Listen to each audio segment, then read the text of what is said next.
Hello fellow reader, welcome to another video. In today's video I'm going to be sharing with you all my summer reading list. So without much ado, let's just dive right in. It's a fairly lengthy list, but I'm pretty excited to read these books this summer, and I hope I get a chance to read all of them this summer, but thankfully the summer is just getting started, so I still have a couple of months to really complete this task. Now, I've divided everything into sections to make this a little bit more comprehensible and easy to follow. So let's go ahead and start with my first section of reads. Now, all the books in this section are either series that I need to finish or series that I need to start. So let's go ahead and get started with the series that I need to complete or finish. Now, I don't know the name of this book series. It's really a trilogy by Katie McGarry. I read the first novel, Nowhere But Here, several years ago actually. I can't quite remember what year. I want to say it was 2014 or 15, but I'm not quite sure. But the last two books in the trilogy have come out and I have them, but I have not yet completed them. So I want to show them to you now. Book number 2 is Walk the Edge. Once again, this is a series by Katie McGarry. Now, all the books in this series all take place in a specific world and a specific setting. It's a motorcycle club, which I actually absolutely love books about motorcycle clubs. Usually I read new adult books about motorcycle clubs and more adult books, but this is definitely an excellent series. I don't think there are any other young adult novels about motorcycle clubs out there, so this is definitely a great niche that she's found, Katie McGarry that is. And each book follows a different character, I believe, in this world. This book follows Razor, who is a character that we meet in the first novel, Nowhere But Here. Now, the dust jacket is pretty lengthy, but I will just kind of try to summarize it for you all. And keep in mind that if you have not read the first book, Nowhere But Here, this will seem a little bit confusing, so I recommend definitely reading that book first before you attempt to read this one. Basically, this book has two protagonists. We have Brianna, and basically she is 17 years old and she's kind of a goody two-shoes, and then she has one night that kind of changes everything for her and puts her in the path of being cyberbullied, and that's what brings Razor into her life. Razor is part of the motorcycle club. It's the Reign of Terror motorcycle club, and so they're definitely from different worlds. She's the good girl who always follows all the rules and toes the line until this one night kind of puts her on a different path where she suddenly comes into contact with Razor, and he, I believe, comes into her life because he hears that she's being blackmailed and he wants to help her, so he agrees to be her bodyguard. And that is because she's being blackmailed over a compromising picture of the two of them. So the two of them make a pact. Razor agrees to help her find the blackmailer and sort of help her protect her, I guess, good girl image. And she makes a pact to help him unravel this mystery that has been haunting him his entire life. Now, you won't know what the mystery is if you haven't read the first book. I believe they touch on it briefly in there, although nothing is coming to mind because I read that book so long ago. But this is a mystery that has been haunting Razor, and none of his club brothers are even willing to really discuss it with him or help him. So that is how the two of these characters come together to help each other, and of course we all know that they're going to end up becoming friends and falling in love and all that jazz. And yeah, definitely going to pick this one up so that I can continue the series. And then I'm going to go ahead and conclude the trilogy with A Long Way Home. This book is about Violet, who is the daughter of one of the members of the Reign of Terror motorcycle club. However, something really tragic happens and her father actually ends up dying in the line of duty or taking care of club business. So she finds herself in this predicament where she feels that in order to protect herself and her younger brother, she needs to cut all ties to the motorcycle club. Only problem is a boy named Chevy, who's also a part of the club, and she's loved him her entire life, is still connected to this lifestyle. So she's found kind of in this dilemma. However, a rival club actually starts to come against Violet, and she finds herself in another dilemma where she is now in danger. And with this situation that she's in, with this rival club coming after her, it causes her to kind of re-examine her life. And I guess secrets come to light that force her to think about her father and the motorcycle club in a different light, and she starts to re-examine everything that she's ever thought and starts to change some of her stances on some of her beliefs about the motorcycle club and her place in it or outside of it. So that is the conflict of this novel, and I guess it concludes the series, so I'm definitely looking forward to wrapping up this trilogy. The next two books are not strictly a series, but they are by the same author. I don't even think they take place in the same world, but I didn't really know where else to place these books in this video, so I just kind of dropped them into this category, and I hope you'll forgive me for it. I need to finally get to Everything Everything by Nicola Yoon, especially since the movie just came out, and I am interested in the film, only because I really like the female actress in the movie.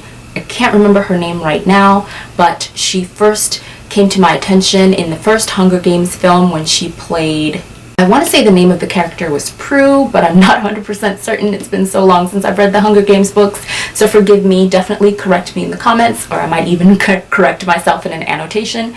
But she first came to my attention in that film, and I've kind of watched her career as she's grown up over the years. So I definitely want to see the film. I think her name is Amandla. I'm not sure how to pronounce her name, but I'll definitely annotate it in the video here. But I'm really interested in her career. That's a tangent. But I need to read the novel first. You know how we book lovers are. We always have to read the book first. I have been meaning to read this book for ages now, and I really have no excuse at this point. This book, for anyone who's been hiding under a rock for the past few years and has no clue, is about a young girl who is allergic to everything, literally everything, and she cannot even go outside. That's the title, Everything Everything. So we have this young protagonist, teenage girl. She's allergic to everything, and she's never been outside. She's lived inside her whole life, protected by her mother, and you know, just trying to control this disease that she has. And then there's always and then, isn't there, in this plot? And then a young boy moves in next door, and they kind of catch each other's eye, and they start communicating. I think online, I'm not 100% sure, but they start communicating, and this new relationship really kind of forces her outside of her comfort zone, I believe, and you know, that young love scenario. So I believe that she's going to end up stepping outside at some point, I'm guessing. I've seen the previews, so it looks that way for the film. However, I do understand that film adaptations are not always 100% true to the original work, so that's why I definitely want to read the book first. And then next by Nicola Yoon is The Sun Is Also a Star, and I have owned this one for about a year, I think, and I think it came out last summer, correct me if I'm wrong, but I have not read this yet because I'm determined to read Everything first. You know how it goes. And so I definitely want to read that one and then quickly get to this. I believe this has something to do with immigration. Natasha and Daniel are the two protagonists, and it says the story of a girl, a boy, and the universe. It takes place in New York City. So her family is 12 hours from being deported to Jamaica, and she meets this boy on the streets of New York, and I guess they fall in love. So wow, that's a very eventful 12 hours.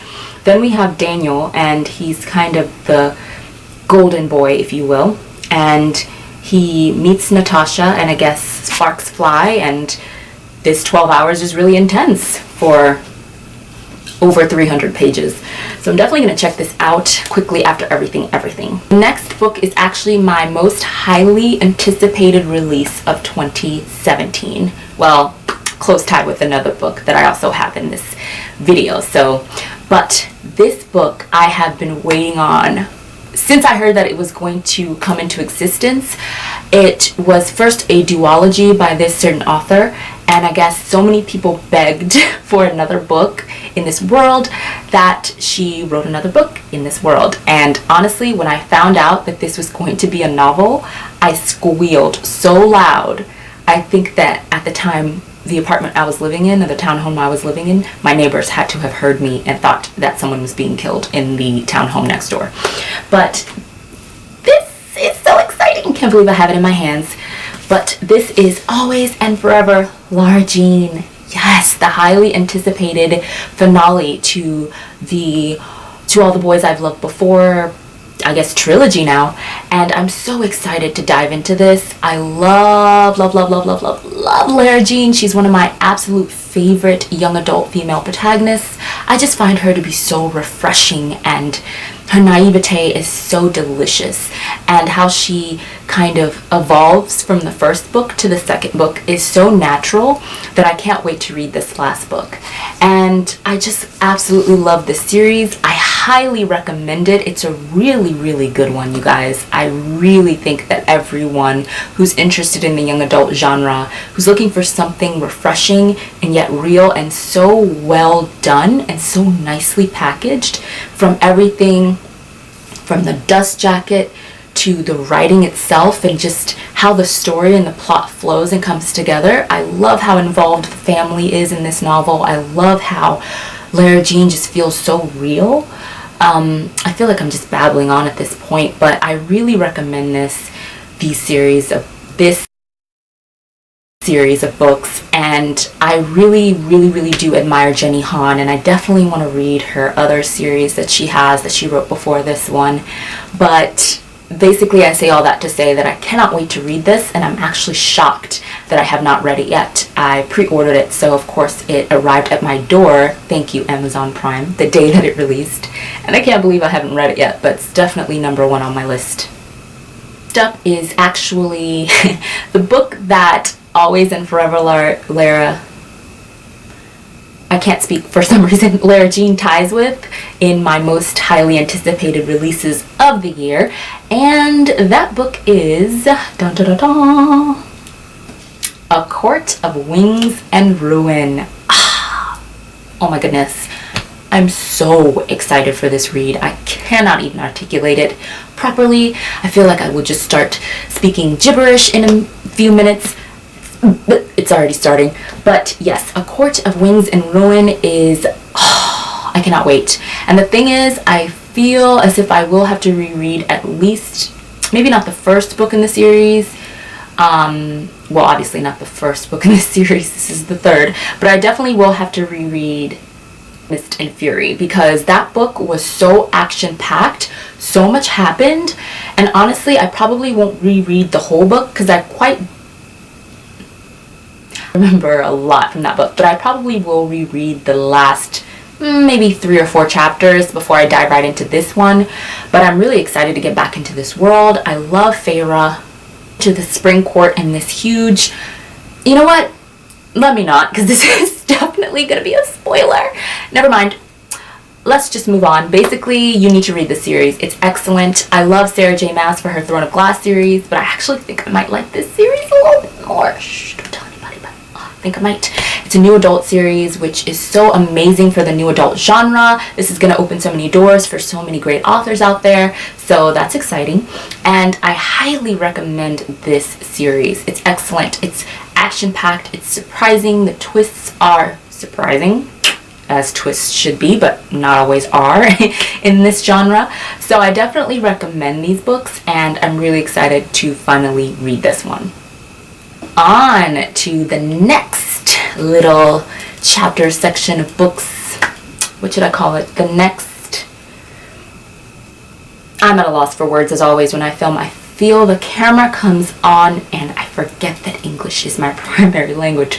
But basically, we're going to move on to this next little selection that I've got going on here. And these are books by authors that I absolutely love and that I've newly discovered quite recently, maybe about a year ago. And now they're coming out with new work. And of course, I've acquired them. You know, I have just a little bit of a book buying problem, but I have not read these books yet. So without much ado, let's continue. I have here is by an author with a very popular duology, and this is the latest work by Renee Aldier, and this is Flame in the Mist. I had to look at the dust jacket there. I completely forgot the title of this book, which is bad. Flame in the Mist. No clue what this is about, to be honest with you. She wrote the Wrath and the Dawn duology, which was a 1001 Nights or Arabian Nights retelling. Honestly, I don't know what, I'm not speaking English again, but But I want to say 1001 Nights retelling, and I read that duology last summer, and it was absolutely brilliant. I absolutely loved it, fell in love, recommend it to everyone. Great little duology. The last book got a little bit predictable and corny, like the last third of the novel, but hey, I'll let it go. But yeah, Flame in the Mist. No clue what this is about. I just saw it when I was scrolling through Amazon, because they always recommend new releases to me by authors that I've purchased from before. So once I saw this, I clicked on pre-order without even reading the synopsis. I did not care. And thanks once again to Amazon Prime, I did receive this the day that it can't talk. I did receive this the day that it released. Daughter of a prominent samurai, Mariko has always known she'd be raised for one purpose and one purpose only: to marry. Never mind her cunning, which rivals that of her twin brother, Kenshin, or her skills as an accomplished alchemist. Since Mariko was not born a boy, her fate was sealed the moment she drew her first breath. So, at just 17 years old, Mariko is sent to the Imperial Palace to meet her betrothed, a man she did not choose, for the very first time. But the journey is cut short when Mariko's convoy is viciously attacked by the Black Clan, a dangerous group of bandits who've been hired to kill Mariko before she reaches the palace. The lone survivor, Mariko narrowly escapes to the woods, where she plots her revenge. Dressed as a peasant boy, she sets out to infiltrate the Black Clan and hunt down those responsible for the target on her back. Once she's within their ranks, though, Mariko finds for the first time she's appreciated for her intellect and abilities. She even finds herself falling in love. A love that will force her to question everything she's ever known about her family, her purpose, and her deepest desires. Set against the backdrop of feudal Japan. Wow. This is definitely going to be interesting. I'm looking forward to this one. I think that the choice of the world being in feudal Japan is a great one. I'm getting all kinds of Mulan vibes from this.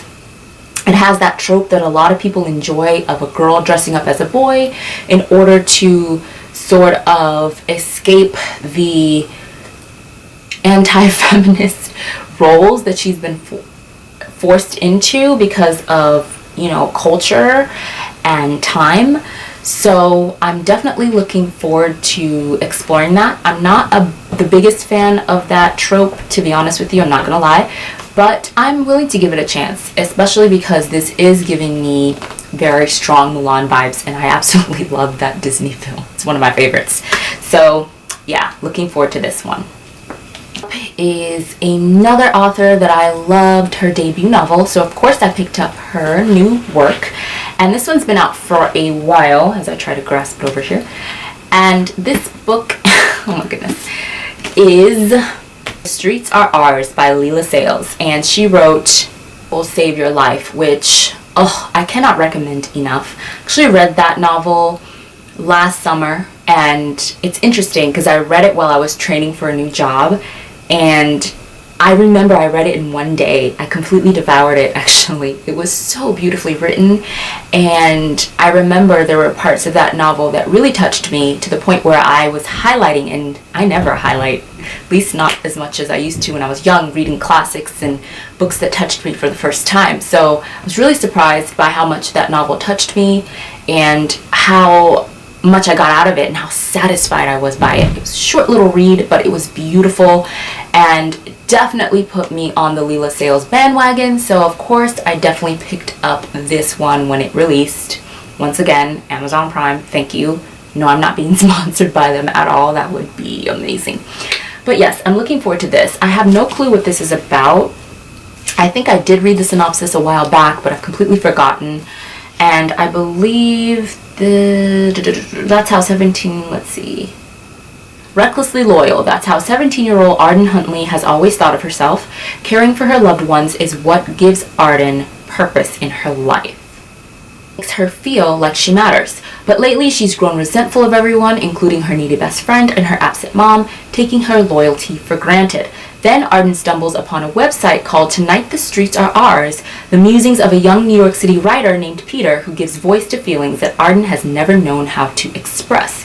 He seems to get her in a way that no one else does, and he hasn't even met her, until Arden sets out on a road trip to find him. During one crazy night in New York City filled with parties, dancing, and music, the type of night when anything can happen and nearly everything does, Arden discovers that Peter isn't exactly who she thought he was, and maybe she isn't exactly who she thought she was either. So definitely sounds intriguing. Love any novel that takes place in New York City, and I'm definitely loving that concept of this one night where everything, crazy happens. Sort of reminds me of the Nicola Yoon novel that I was holding up, The Sun Is Also a Star, where that 12 hours where everything happens. So definitely looks interesting. I'm looking forward to this.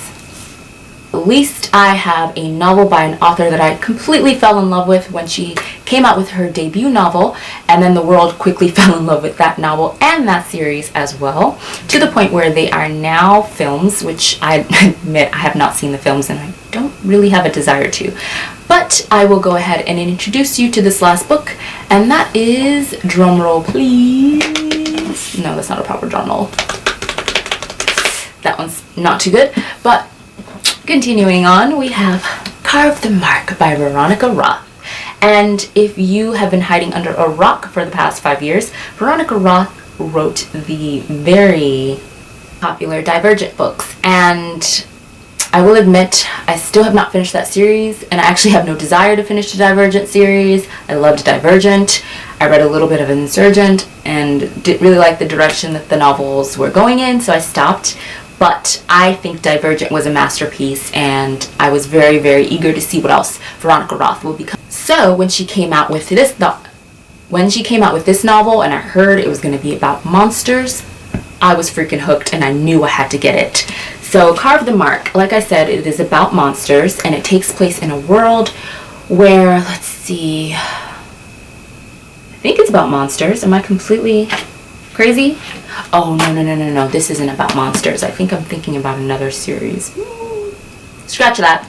Let me just read the dust jacket to you guys, because clearly I have no idea what I'm talking about. It says, in a galaxy powered by the current, everyone has a gift. So we have Syra as a sister of the brutal tyrant who rules the Shotet people. Syra's current gift gives her pain and power, something her brother exploits, using her to torture his enemies. But Syra is much more than just a blade in her brother's hand. She's resilient, quick on her feet, and smarter than he knows. Then we have Akos is the son of a farmer and an oracle from the frozen nation planet of Tuve. Protected by his unusual current gift, Akos is generous in spirit, and his loyalty to his family is limitless. Once Akos and his brother are captured by enemy Shotet soldiers, Akos is desperate to get his brother out alive no matter what the cost.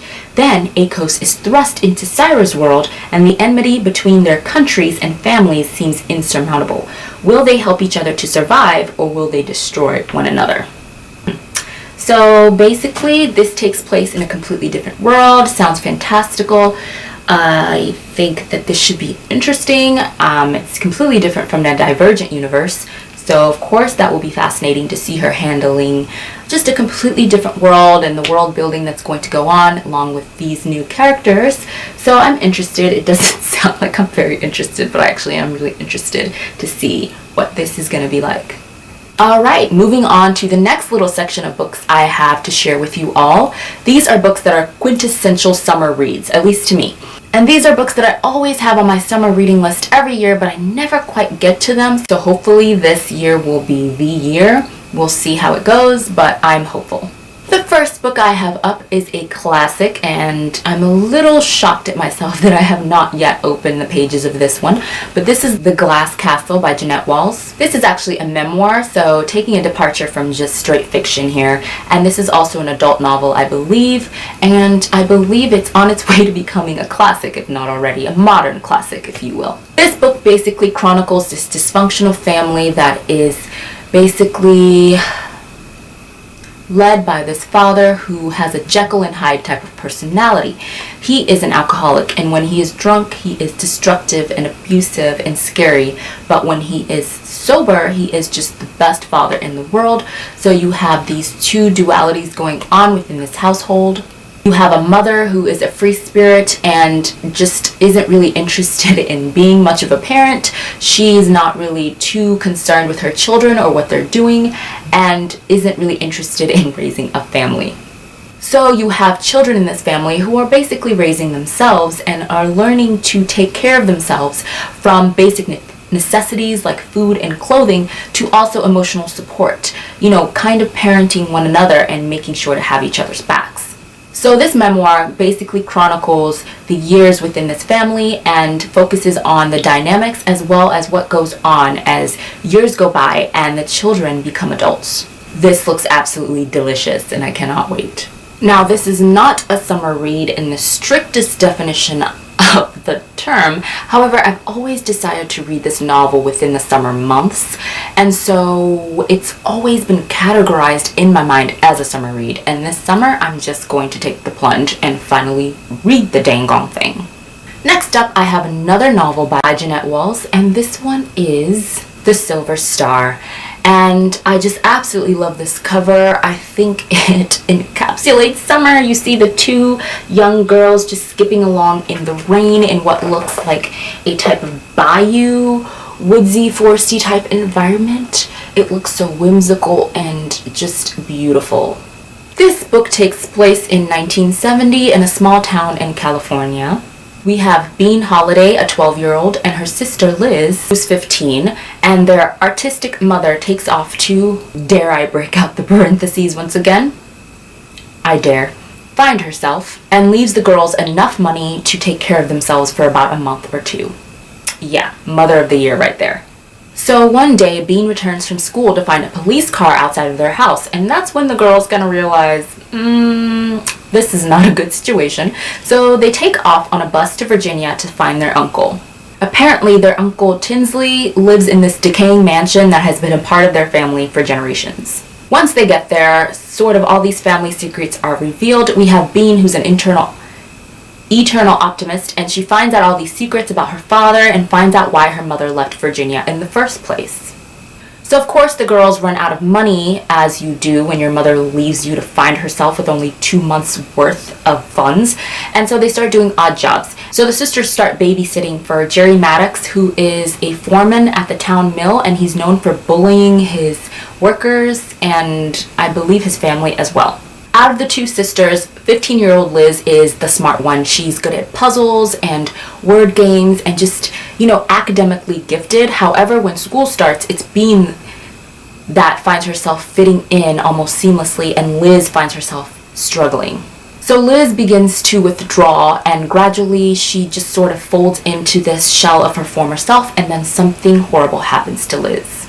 So that's the plot in a nutshell, and I cannot wait to find out what happens. This, unlike her memoir, is definitely fiction, but I feel like there's definitely a theme with her work with these dysfunctional parents and these children who've almost had to raise themselves and fend for themselves. So I love stories like that. I find it so deeply resonating, not necessarily with me, although I definitely resonate with certain elements of her work, but with so many children I feel who feel like they've had to raise themselves and haven't grown up in the best family environments, and I just love to read from that perspective. I find it to be so real, and in a world where children are often ignored, neglected, or belittled and mocked, and generally just not taken seriously, I love to read from their perspective, and I love authors that can give children a voice and truly take them seriously and treat them as real humans. Honestly, a large part of why I love the children's genre so much and why I read so much children's fiction. Next up, I have a book which the cover just screams summer, and that book is I Capture the Castle by Dodie Smith. And this is another book that I've been meaning to read since summer of 2015. So, it's been 2 years now, and hopefully I can get to it. This one is definitely a classic, and I believe there might even be several film adaptations of this novel. If not just one film adaptation, I believe there might be more than one. So I'll definitely be checking that out once I finish the novel. Once again, we have a novel whose plot surrounds a family, and we have 17-year-old Cassandra, whose family lives in this kind of crumbling mansion or castle-like mansion, and it takes place in England, which is always great. So we see Cassandra over 6 turbulent months trying to hone her writing skills, and she fills up all these journals. And these journals kind of chronicle her life over the 6 months that we're kind of privileged to read along with her in this novel, and it chronicles everything going on in her life, her family, her emotions, her first love, and everything that goes on with that. And I love this line right here on the dust jacket, so I'm going to go ahead and read it. But it says, by the time she pens her final entry, she has captured the castle and the heart of the reader in one of literature's most enchanting entertainments. So I am so excited to finally get a chance to read this. And honestly, I don't know what stopped me the past 2 years, but I'm interested and intrigued as always when I pick up this novel and reread the dust jacket. So I'm so excited to finally just take the plunge and do it and kind of figure out what the magical sort of feeling that everyone gets from reading this book. Next up, I have a book that I feel everyone and their mother has read here on BookTube, and that is Second Chance Summer by Morgan Matson. I feel like Morgan Matson is kind of the queen of summary reads in the YA genre. She has a great and unique capability of being able to touch you and make you smile and feel good at the same time. A lot of times I find myself feeling both happy and sad while reading her novels.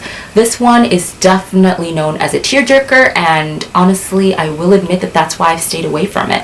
I don't like to feel sad, and more importantly, I stay away from deliberately making myself sad. And so with more, I guess, sad novels, it's kind of terrifying already knowing what you're setting yourself up for, so to speak. And that's one of the reasons that I have avoided this novel for the past several years, even though I've been dying to read it at the same time. Absolutely adore Morgan Matson. I love everything else she's written, so I know it's going to be a good experience. I'm just terrified for the heartbreak to come. And last here in my little summary category is The Unexpected Everything, another Morgan Matson novel, because as I said, she is kind of the queen of the summary YA read, and this one is her latest release. I believe it came out last summer, so I definitely need to catch up on her work. This one, I believe I summarized in one of my last videos that I posted. I know it was so long ago, but it basically is about this girl who comes from a very political family, and her father has this political scandal, and you know, she kind of has to pick up the pieces and figure out who she is now.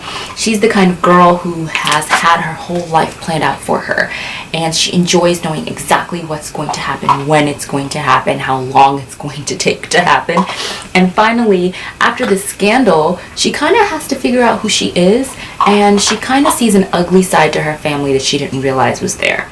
So this book is basically about her one summer having to basically go to this other place to hide out because of the scandal. She becomes a dog walker. You know, this is nowhere in her plans, nowhere in, you know, her routine of having everything planned out and expected in her life. This is the unexpected, thus the title.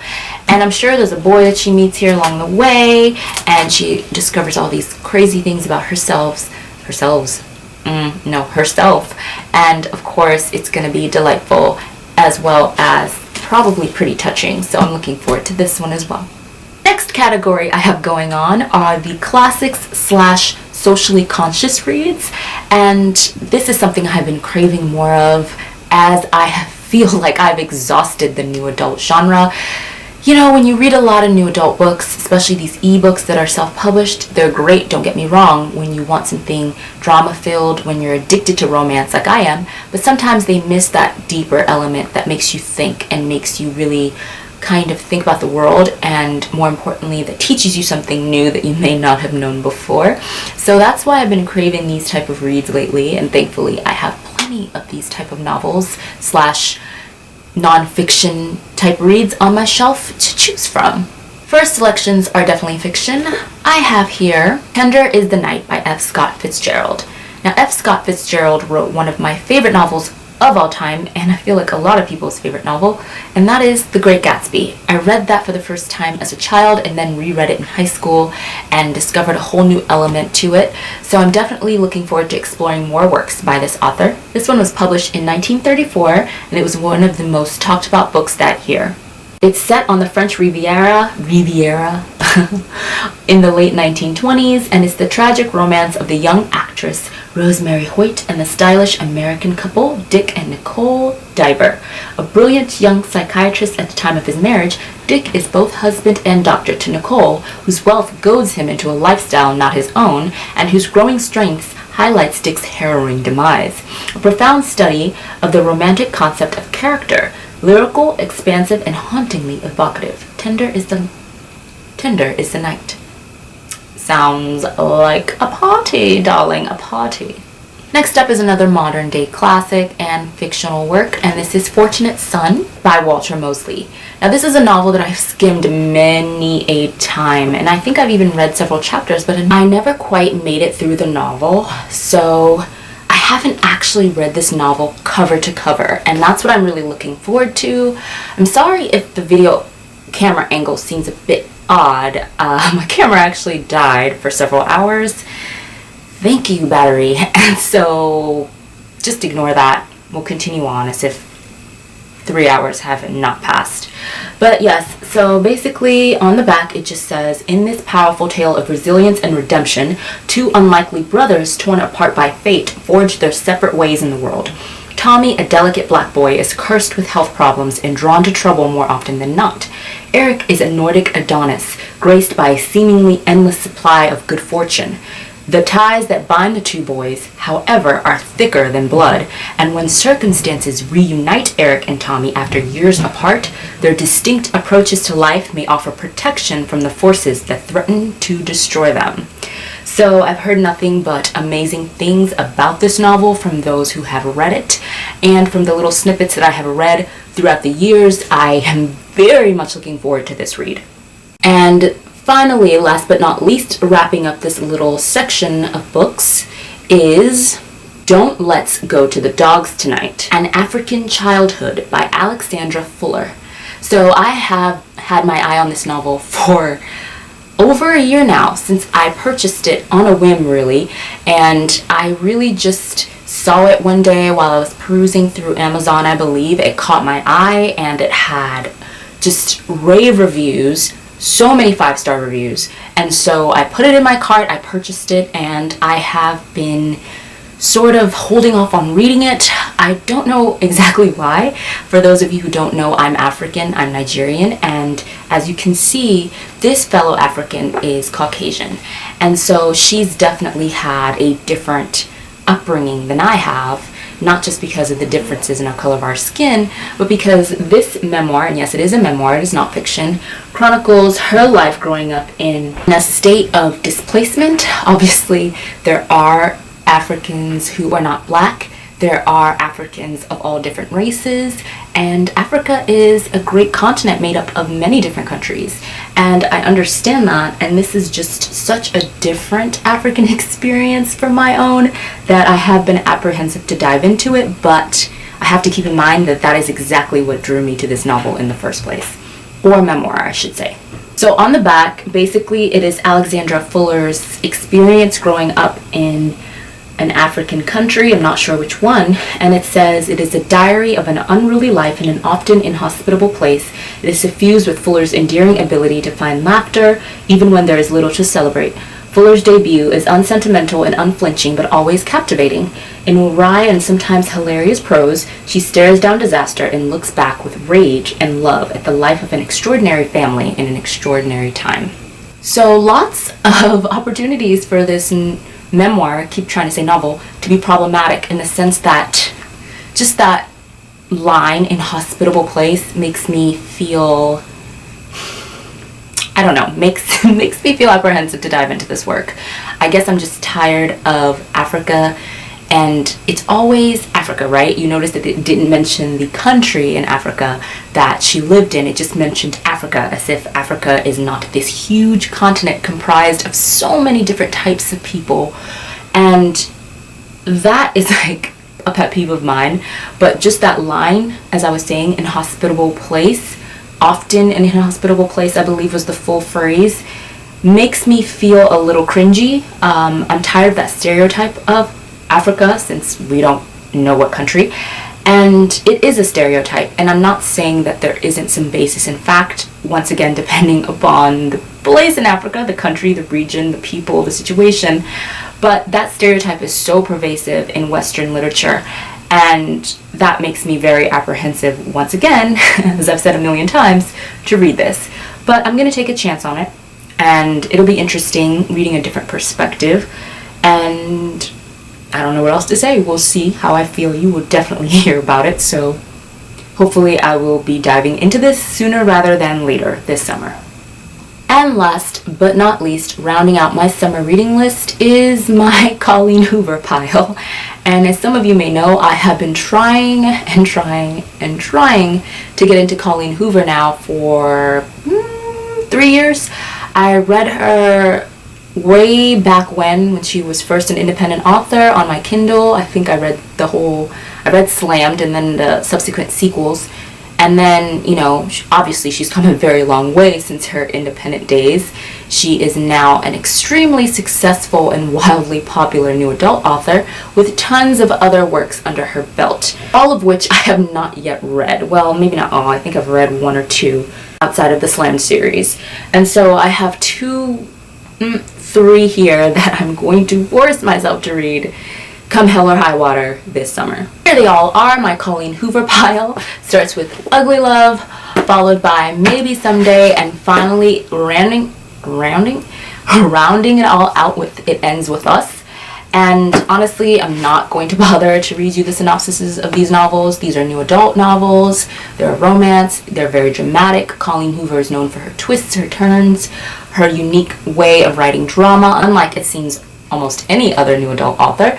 And, you know, just the turbulent and tumultuous relationships that go on in her novels.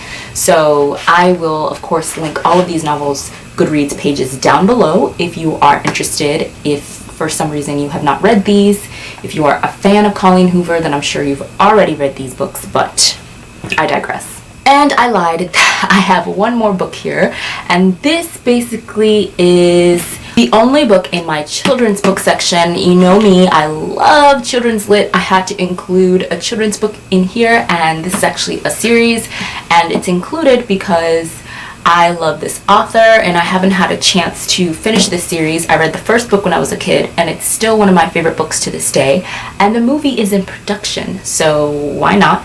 And this is the Wrinkle in Time Quartet, I think. Quartet? Is that the right word for this? 1, 2, 3, 4, 5. There are 5 books. Is that a quartet? Maybe.